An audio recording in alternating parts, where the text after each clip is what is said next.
Mixture of all type of land है।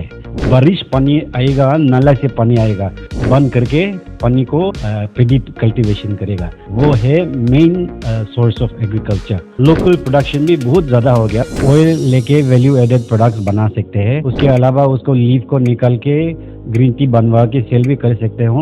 लोगों को एम्प्लॉयमेंट भी कर सकता है, हम मुनाफा मिल सकता है। ऐसे वैल्यू एडिशन में सीमेंट के साथ जोड़ के ये मार्केटिंग वगैरह भी कर सकता है। हेलो नमस्कार सभी को। इस वक्त हम लोग आए हैं CSIR CMAP में, जहां पर राष्ट्रीय किसान मेला लगा हुआ है किसानों के लिए, मगर यहाँ पर एक कुछ स्पेशल भी है।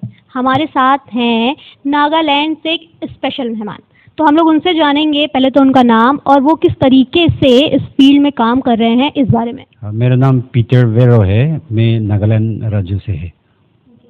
सर, नागालैंड एक हिली एरिया है एक तरीके से, वहाँ पे प्लेन जिस तरीके से हमारे पास लैंड है उस तरीके से नहीं होता है, तो आप वहाँ पे किस तरीके से फार्मिंग कर रहे हैं और क्या चैलेंजेस हो रहे हैं वहाँ पे इस टाइम पे? पहले तो मैं जनरली बोल दूंगा कि नागालैंड राज्य के लैंडस्केप ऐसा है कि कई जगह में बहुत स्टीप जगह है कि जैसे कि 90-80 डिग्री की स्टीपनेस होता है, और जेंटल स्लोप है, वो थोड़ा सा हल्का स्लोप है, और उसके बाद प्लेन एरिया भी है। तो mixture of all type of land है। तो ऐसा है, पहले बात तो ये है कि agriculture is the main stay of the people of Nagaland. वहाँ पे एग्रीकल्चर यानी कि राइस कल्टीवेशन, चावल की कल्टीवेशन ज़्यादा से करके आया है। तो वो ट्रेडिशनल पुराना नॉलेज से ऐसे किया जाता है कि टेरेस बना जाता है कि स्टेप स्टेप हिल्स में कटाई करके उसमें पानी के सोर्स लाके पूरा बीजा रहता है 24/7 पूरा साल, हर साल। तो उसमें पेडी कल्टीवेशन किया जाता है। तो किसानों के लिए वो आसान होता है कि मेंटेनेंस में, और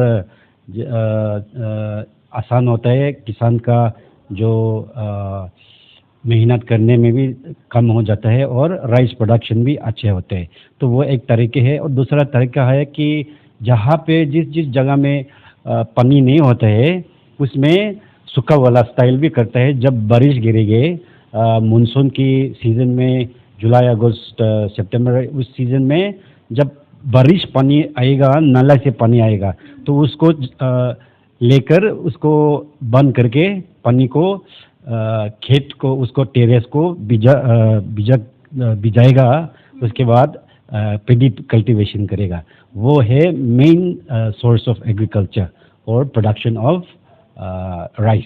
जो एटमॉस्फेयर होता है वो हमारे फेवर में नहीं होता है, कई बार मतलब बारिश ज़्यादा हो गई या लैंडस्लाइड हो गया या समथिंग ऐसा कुछ भी जो नेचुरल नहीं है, तो उस टाइम पर किस तरीके से निर्भरता लोगों की रहती, क्योंकि मेन जो है वो एग्रीकल्चर पे डिपेंडेंट हैं लोग, तो उस टाइम पर क्या करते हैं? चैलेंजेस पेडी में तो ऐसा है कि रेन को देख के, वो बारिश के सीज़न को देख के कम ज़्यादातर इसके हिसाब से ही करता है। तो पेडी का तो कुछ दिक्कत नहीं, मगर आजकल इस ज़माने में जो सस्ता से सप्लाई आ जाते हैं, तो लोग कम मेहनत करना ऐसा हो गया वो तरीका, माने ज़माने बदल रहे हैं। मगर फिर भी ये बात है कि उसका जो प्रोडक्शन है वो ऑर्गेनिक है। तो लोगों को अभी समझ में आ रहा है कि हम ऑर्गेनिक खाने चाहिए, हेल्थ के लिए अच्छे है। तो फिर उसमें इम्पोर्टेंस ज़्यादा दिया जा रहा है। उसके अलावा राइस के अलावा दूसरा है जो ग्रीन वेजिटेबल्स और बीन्स ऐसे वगैरह का वेजिटेबल आइटम्स है। लोग ज़्यादातर ये ऑर्गेनिक का अवेयरनेस आ गया, इसीलिए लोगों को ज़्यादा कर रहा है, और लोकल प्रोडक्शन भी बहुत ज़्यादा हो गया पॉपुलेशन ज़्यादा होने के कारण।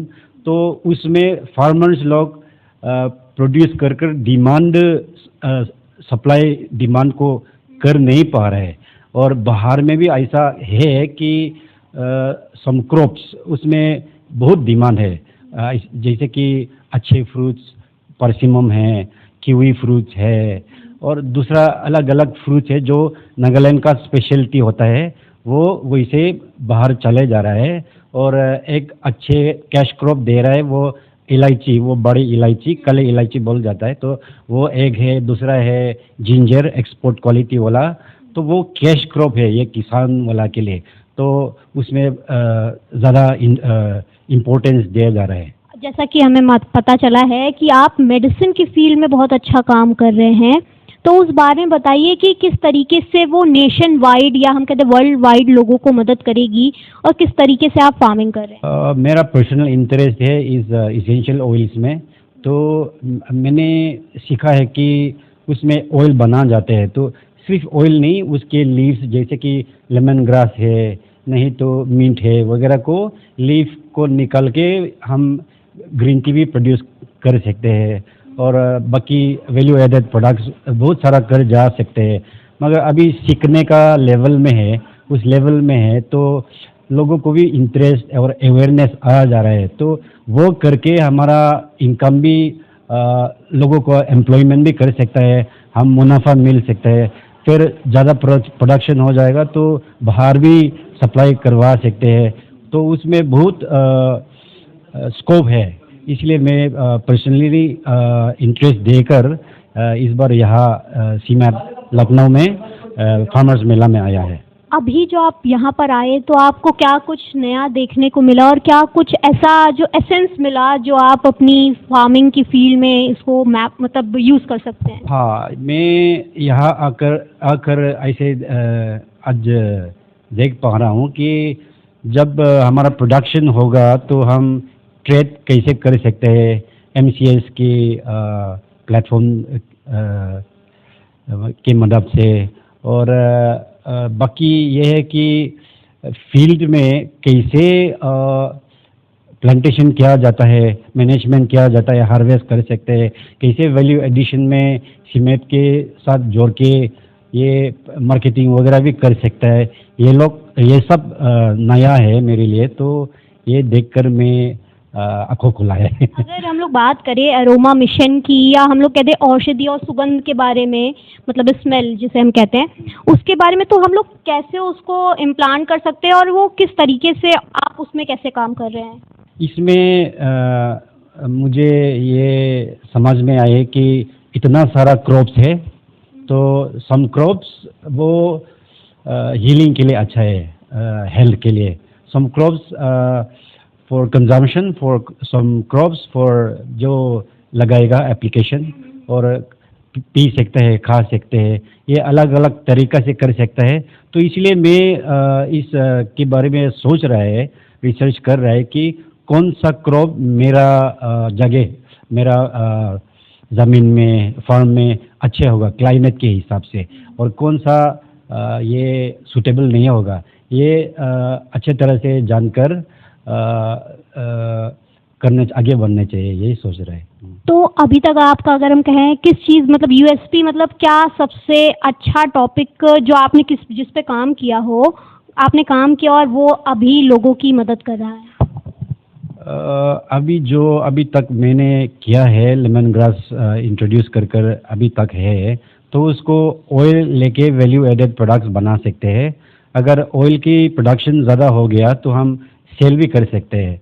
उसके अलावा उसको लीफ को निकाल के ग्रीन टी बनवा के सेल भी कर सकते हो, और एक ही चीज़ नहीं, सिर्फ लेमन ग्रास नहीं, दूसरा मिंट या तुलसी वगैरह सब स्कोप है, मगर अच्छे तरह जानकर प्लानिंग करके वो पैकेजिंग, मार्केटिंग वगैरह सब प्लानिंग करके स्टेप बाय स्टेप जाना है।